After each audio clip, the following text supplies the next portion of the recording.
Doctor ইউনূসের উপর হামলা পরিকল্পনা।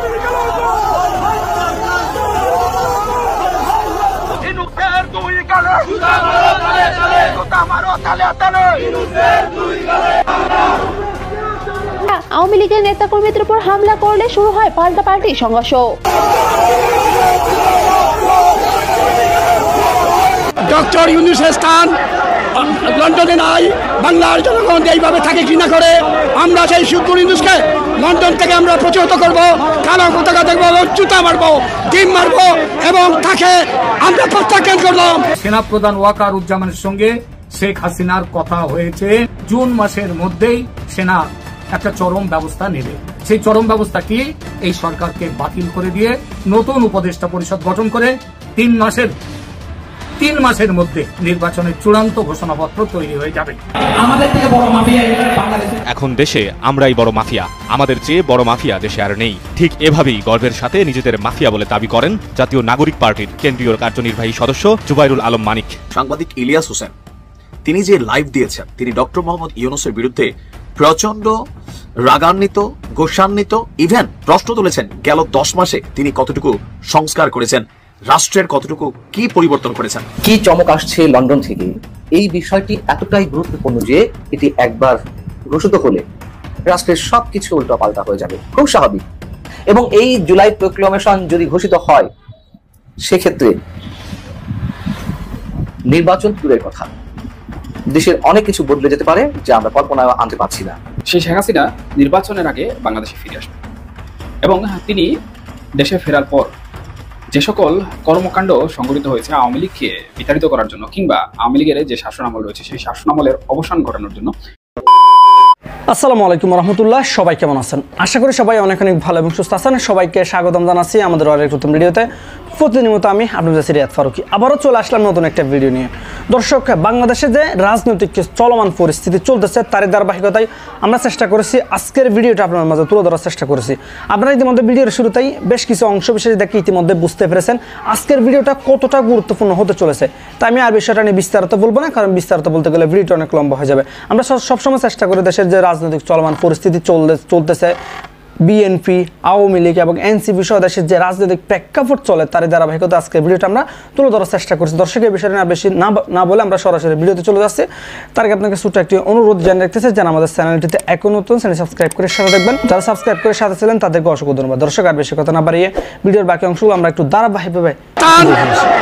লন্ডনে নাই, বাংলার জনগণ এইভাবে থাকে ঘৃণা করে। আমরা সেই ডক্টর ইউনূসকে লন্ডন থেকে আমরা প্রতিহত করব, কালো পতাকা দেখবো, জুতা মারবো, ডিম মারবো এবং তাকে আমরা প্রত্যাখ্যান করলাম, অবঞ্চিত ঘটনা করলাম।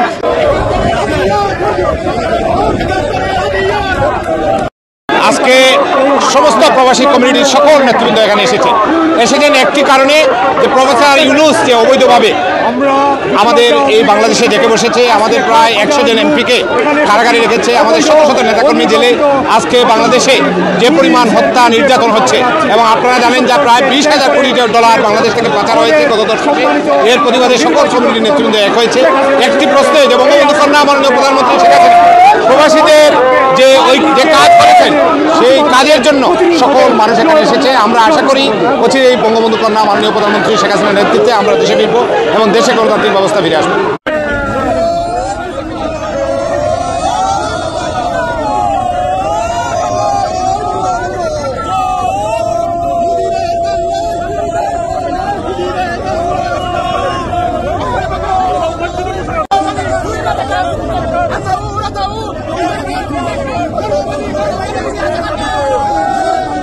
সেনাপ্রধান ওয়াকারুজ্জামানের সঙ্গে শেখ হাসিনার কথা হয়েছে, জুন মাসের মধ্যেই সেনা একটা চরম ব্যবস্থা নেবে। সেই চরম ব্যবস্থা কি? এই সরকারকে বাতিল করে দিয়ে নতুন উপদেষ্টা পরিষদ গঠন করে 3 মাসের মধ্যে, 3 মাস হলে এটা হচ্ছে জুন, জুলাই, আগস্ট, সেপ্টেম্বর, তখন আবার বর্ষাকাল থাকতে পারে। সুতরাং আমার ধারণা নভেম্বর ডিসেম্বরের মধ্যে নির্বাচনের চূড়ান্ত ঘোষণাপত্র তৈরি হয়ে যাবে। ইতিমধ্যে একটা খবর পেয়েছি দিল্লি থেকে, অসমর্থিত সূত্রের খবর। আজকের এই মঙ্গলবারের আনন্দবাজারও পর্যন্ত, মানে কলকাতার একটি বিখ্যাত পত্রিকা আনন্দবাজার পত্রিকা, সেই পত্রিকাতেও বলেছে যে অসমর্থিত সূত্রে প্রকাশ যে সেনাপ্রধান ওয়াকারুজ্জামানের সঙ্গে শেখ হাসিনার কথা হয়েছে কয়েকদিনের মধ্যে। এই কথাটা আমি আজ থেকে 4 দিন আগে আপনাদেরকে জানিয়েছিলাম। আমি এই খবর পেয়ে গেছি 4 দিন আগেই যে সেনাপ্রধান শেখ হাসিনার সঙ্গে কথা বলেছেন। আমি এটাও বলেছিলাম সেনাপ্রধানকে শেখ হাসিনা বলেছেন আমি তোমাকে বিশ্বাস করি, আমি তোমাকে বিশ্বাস করি, এবং একথাও বলেছেন তুমি না থাকলে সেদিন আমাকে বাংলা ছেড়ে ঢাকা ছেড়ে দিল্লি আসা সম্ভবপর হতো না, আমাকেও আমার বাবার মতো ওখানে মেরে ফেলা হতো। সুতরাং তোমার কোনো ভয় নেই, আমি তোমার সাথে আছি, কিন্তু তুমি বাংলাদেশকে রক্ষা করো, এই সরকারকে হটাও। এই সরকারকে হটাবার ঈদের আগে সেটা করেননি, ঈদের পরে তিনি সেটা করবেন, এবং এটা করার পেছনে আরো একটা বড় কারণ, না করলেই সেনাপ্রধানের গদিও চলে যাবে। আর এখানে এই প্রসঙ্গে কথাটাও বলি যে ভারত সরকার নিজেও বলেছে যে ওয়াকারুজ্জামান যদি এই সময়ে ইউনূসকে হটাবার মতো কোনো ব্যবস্থা, পাকাপাকি ব্যবস্থা গ্রহণ করতে এগোয় তাহলে ভারত তার সঙ্গে আছে। আজকে যদি ওয়াকারুজ্জামান যদি একে আমাদের ইউনূসকে যদি তাকে রাষ্ট্রপতিকে দিয়ে ইউনূসকে বাতিল করে দেন, এটা বাতিল করাটা কোনো ব্যাপারই নাই, 1 মিনিটের ব্যাপার, 1 লাইন চিঠির ব্যাপার, যে your service is no longer required, আপনার চাকরি আপনার কাজ আর আমার দরকার নেই, এইটাই, সুতরাং ইউ আর রিলিভড। এই যে কথাটা দিলেই শেষ। সুতরাং এপ্রিল মাসে নির্বাচনকে এপ্রিল ফুলে রূপান্তরিত করার যে প্ল্যান করে রেখে দিয়েছেন ইউনূস সাহেব, সে প্ল্যান তার কিন্তু কাজে আসবে না। তার আগেই লিখে নিতে পারেন, তার আগেই বাংলাদেশে ওলটপালট ঘটবে, এবং এই ওলটপালট ঘটবে জুন মাসের মধ্যে।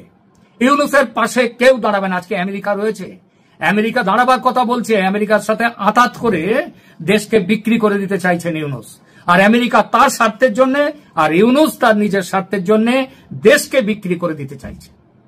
এটা বিএনপি হ্যাঁ প্রসঙ্গত বলি, বিএনপিও কিন্তু ভারতের সরকারের সঙ্গে যোগাযোগ রেখে চলেছে।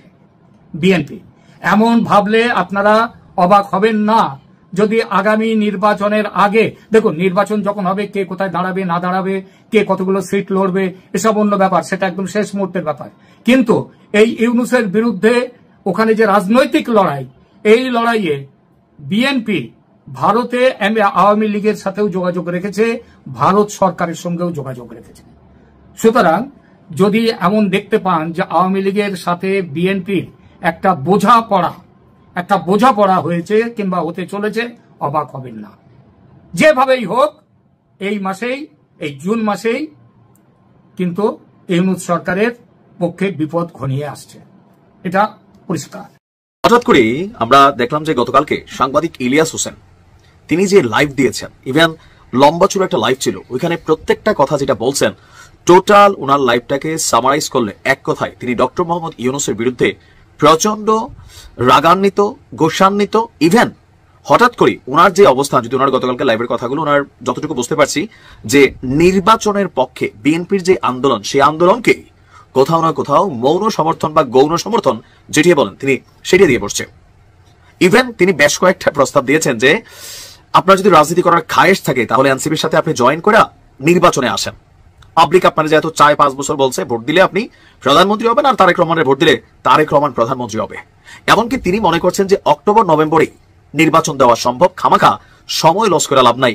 প্রশ্ন তুলেছেন গেল 10 মাসে তিনি কতটুকু সংস্কার করেছেন, রাষ্ট্রের কতটুকু কি পরিবর্তন করেছেন। আরো বেশ কিছু গুরুত্বপূর্ণ প্রশ্ন তিনি তুলেছেন যে বিএনপির যে সকল নেতাকর্মীরা চাঁদাবাজিতে লিপ্ত তাদের ব্যাপারে দলটির যিনি প্রধান জনাব তারেক রহমান তিনি লন্ডন থেকে যতগুলো ভূমিকা নিছেন, আপনি রাষ্ট্র পরিচালনা করতে গিয়ে বিএনপির বা যারা এই চাঁদাবাজি করছে তাদের মধ্যে কয়জনকে আপনি গ্রেপ্তার করছেন? আপনি তো গ্রেপ্তারই করেন না। প্রশ্ন তুলেছেন যে এনসিপির মধ্যে কি বা এই বর্তমান সরকারের মধ্যে কি দুর্নীতি লুটপাট নাই? আছে। এখন প্রশ্ন হচ্ছে হঠাৎ করেই সাংবাদিক ইলিয়াসের এই ভূমিকার কারণ কি? আমার কাছে যেটা মনে হয়েছে যে সম্ভবত ইন্টারনালি ওনাদের মধ্যে কোনো ঝামেলা দেখা দিছে। বিশেষ করে পিনাকিদার যে অবস্থান এবং সাংবাদিক ইলিয়াসের যে অবস্থান এতদিন একটা সমান্তরাল সুতায় গাঁথা ছিল, কিন্তু আজকে পিনাকিদা এক লাইনে হাঁটতেছেন, সারাদিন বিএনপির জয় বাংলা করে দিচ্ছেন, আর সাংবাদিক ইলিয়াস আজকে তিনি বিএনপির পক্ষ নিয়েছেন, মানে নির্বাচনের পক্ষে শক্তিশালী একটা অবস্থান তিনি প্রকাশ করেছেন। তিনি মনে করেন যে এই সরকার টোটালি ব্যর্থ, গত 10 মাসে রাষ্ট্রের তেমন কোনো কিছু হয় নাই, সুতরাং আগামী 10 মাস বা 12 মাস সময়টা যেটা তারা থাকতে চাচ্ছেন ওই সময়টার মধ্যে রাষ্ট্রের কি এমন কল্যাণ হয়ে যাবে। ইভেন তার উপদেষ্টা পরিষদ নিয়েও তিনি কথা বলেছেন।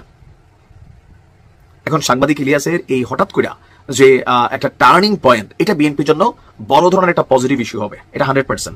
তবে তিনি কয়েকজন বিএনপি যারা উচ্চতর নেতা আছেন তাদের সম্পর্কে ওনার বক্তব্য একরকম, বাট ডক্টর ইউনূসকে তিনি ধন্যবাদ জানাচ্ছেন, সবই ঠিক আছে, কিন্তু এই সরকার ব্যর্থ হিসাবে তিনি দাবি করছেন।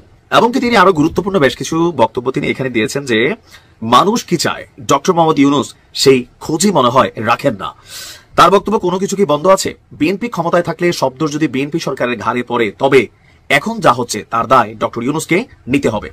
আপনি বন্ধ করতে পারেন নাই কেন এই দুর্নীতিগুলো? 111 সরকারও আপনার চেয়ে অনেক দুর্বল ছিল। বাংলাদেশের ইতিহাসে এই সরকারের মতো এত শক্তিশালী সরকার কোনোদিন আসে নাই। তো এরপরেও আপনি এর বিরুদ্ধে কি ব্যবস্থা নিয়েছেন? আপনি বন্ধ করতে পারেন নাই, এর দায় আপনি নেবেন না? কিছুই না বুঝলে আপনার থাকার দরকার কি? আপনি হঠাৎ রাগ করে বললেন আমি তো থাকতে পারবো না, আমি থাকবো না। গার্লফ্রেন্ডের সাথে মান অভিমানের বিষয় না তো, এটা দেশ চালানোর বিষয়। এতগুলো স্টুডেন্ট মারা গেল, এতগুলো সাধারণ মানুষ মারা গেল, এই ছাত্রদের জীবন নিরাপত্তা ঝুঁকির মধ্যে আপনি ফেলে চলে যাবেন? আপনার কঠোর হওয়া উচিত ছিল। আর এখন ঘাড় সোজা করে দাঁড়াইতে চাইলেও সেই সুযোগ আপনার হাতে নেই, কারণ আপনারা এই 10 মাসে যে সুযোগগুলো পেয়েছিলেন সেগুলোকে কাজে লাগাতে পারেন নাই। সুতরাং সংস্কার নির্বাচনকে মুখোমুখি দাঁড় না করিয়ে নির্বাচন দিয়ে দিন। এপ্রিল বোঝা না? সাংবাদিক ইলিয়াসের বক্তব্য আগামী অক্টোবরে নির্বাচন দেওয়া সম্ভব, যেটা বিএনপিও বলছে যে ডিসেম্বরের আগে নির্বাচন হতে হবে। কি চলছে পর্দার অন্তরালে? হঠাৎ করে কেন এই টার্নিং পয়েন্ট? রহস্যজনক। কি চমক আসছে লন্ডন থেকে, এই প্রশ্ন এখন অনেকের মনে। তার কারণটি হচ্ছে গত কয়েকদিন ধরে যে গুঞ্জন শোনা যাচ্ছিল ডক্টর মোহাম্মদ ইউনূসের সঙ্গে বিএনপির শীর্ষ নেতা তারেক রহমানের একটি বৈঠক হতে পারে লন্ডনে, সেই গুঞ্জনটি এখন বাস্তবে রূপ নিতে যাচ্ছে। মোটামুটি অনেকখানি নিশ্চিত যে তারেক রহমানের সঙ্গে ডক্টর মোহাম্মদ ইউনূসের বৈঠক হচ্ছে আগামী 13 জুন শুক্রবার সকালের দিকে লন্ডনে। এবং সোমবার রাতে বিএনপির স্থায়ী কমিটির যে সভাটি ছিল, সর্বোচ্চ নীতি নির্ধারণী পর্যায়ের যে বৈঠক, সেই বৈঠকে তারেক রহমান ভার্চুয়ালি যুক্ত হয়ে নিজেই এই বৈঠকের কথা জানিয়েছেন ডক্টর মোহাম্মদ ইউনূস এবং তার মন্ত্রণালয়ে বৈঠক অনুষ্ঠিত হতে যাচ্ছে। এবং তিনি এও জানিয়েছেন যে প্রধান উপদেষ্টার প্রেস উইং বা তার দপ্তরের মাধ্যমে তার সঙ্গে যে যোগাযোগ করা হয়েছিল বৈঠকের জন্য, তারেক রহমানের সঙ্গে যোগাযোগ করা হয়েছিল এবং তাদের মাধ্যমে সব দিনক্ষণ নির্ধারিত হয়েছে। নিঃসন্দেহে এই বৈঠকের উপরে নির্ভর করছে দেশের শুধু আগামীর রাজনৈতিক ভবিষ্যৎ নয়, সামগ্রিক ভবিষ্যৎই এই বৈঠকের উপর নির্ভর করছে। বিএনপি তার দূরদর্শিতার পরিচয় কতটুকু দিতে পারবে, ডক্টর মোহাম্মদ ইউনূস কতটা বিএনপিকে বা তারেক রহমানকে হিপনোটাইজ করে নিজের টাইম ফ্রেমের মধ্যেই বা নিজের যে লক্ষ্য সেই লক্ষ্য বাস্তবায়নের জন্য বিএনপিকে বাগে আনতে পারবে, সেগুলি এখন দেখার বিষয়। কে কাকে কতটুকু ঘায়েল করতে পারেন নিজের অবস্থান থেকে। এবং যেটি জানা যাচ্ছে যে বিএনপির পক্ষ থেকে বা তারেক রহমানের পক্ষ থেকে আগামী ফেব্রুয়ারিতে নির্বাচন অনুষ্ঠানের জন্য দাবি জানানো হতে পারে এবং সেখানে তারা অনড় থাকতেও পারেন, তারেক রহমান অনড় থাকতেও পারেন। তবে এসব সম্পর্কে প্রধান উপদেষ্টার কার্যালয় থেকে এখনো পর্যন্ত কিছু জানানো হয়নি। প্রশ্ন হচ্ছে তাহলে কি বিএনপি পিছু হচ্ছে? গত 10 মাস ধরে আমরা যে বিএনপির কখনো কখনো তর্জন বর্জন, কখনো শীতল বাক্য, কখনো ডক্টর মোহাম্মদ ইউনূসের উপরে অতিমাত্রায় আস্থাশীল হওয়া, তাকে সম্মানের জায়গায় রেখে সবকিছু এগিয়ে নিয়ে যাওয়া বিএনপির যে বক্তব্যগুলো, সেই জায়গা থেকে আসলেই এই যে বৈঠকটি অনুষ্ঠিত হতে যাচ্ছে সেটিকে আমরা যদি ফেব্রুয়ারি মেনেও নেওয়া হয়, সেটিকে আমরা বিএনপির জন্য পিছু হটা বলবো কিনা। আমি মনে করি যে ডিসেম্বর এবং ফেব্রুয়ারির মধ্যে খুব বেশি পার্থক্য নেই এবং যে উদ্দেশ্যে ডিসেম্বরের মধ্যে নির্বাচনের দাবি নানান কারণে বিভিন্ন পর্যায়ের এবং আবহাওয়ার দিক থেকে ডিসেম্বরকে বেছে নেওয়া হচ্ছে, সেই জায়গা থেকে ফেব্রুয়ারি একেবারে খারাপ সময় নয়। কিন্তু যদি আমরা এমন প্রশ্ন করি, তারেক রহমানের প্রস্তাবটি ডক্টর ইউনূস মেনে নিলেন, তারপরও কি তার উপর আস্থা রাখা যায়? এটি আমি বিএনপির যে বক্তব্য সেই বক্তব্যের সূত্র ধরে বলছি। তার কারণ বিএনপির পক্ষ থেকে এরই মধ্যে একাধিকবার বলা হয়েছে এই সরকারের অধীনে কোনো নির্বাচন অবাধ, সুষ্ঠু, নিরপেক্ষ হবে কিনা সেটি বিবেচনা করে দেখার বিষয়। অর্থাৎ সরকারের নিরপেক্ষতা শুধু বিএনপির পক্ষ থেকে নয়, বিভিন্ন মহল থেকেই এর মধ্যে প্রশ্নবিদ্ধ হয়েছে। ধরে নিলাম যে তারেক রহমান যদি ফেব্রুয়ারি প্রস্তাব দেন জাতীয় নির্বাচন অনুষ্ঠানের জন্য, ডক্টর ইউনূস মেনে নিলেন, কিন্তু কোনো শর্ত দিবেন কিনা, এই জন্য এই শর্তের কথা বলছি।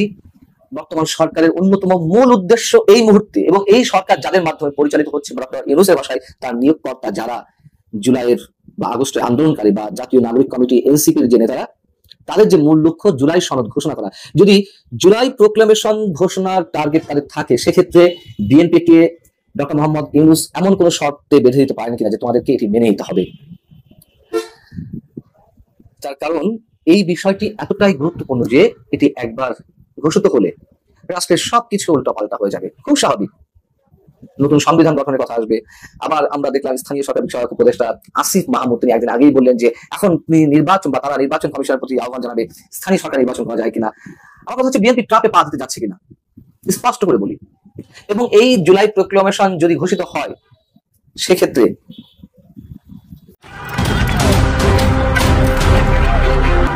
ডক্টর ইউনূসের উপর হামলা পরিকল্পনা।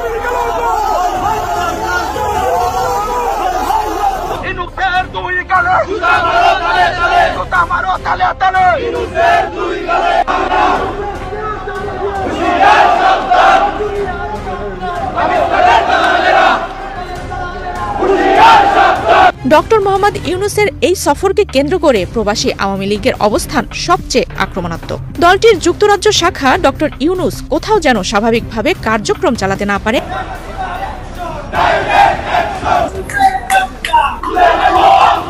লন্ডনে পৌঁছানো মাত্রই আওয়ামী লীগের নেতা কর্মীদের তীব্র রোষের মুখে পড়েছেন ডক্টর ইউনূস। এই সময় ডক্টর ইউনূসকে উদ্দেশ্য করে বিভিন্ন স্লোগান দেয় আওয়ামী লীগের নেতা কর্মীরা। এক পর্যায়ে ডক্টর ইউনূসের সহযোগীরা আওয়ামী লীগের নেতা কর্মীদের উপর হামলা করলে শুরু হয় পাল্টাপাল্টি সংঘর্ষ।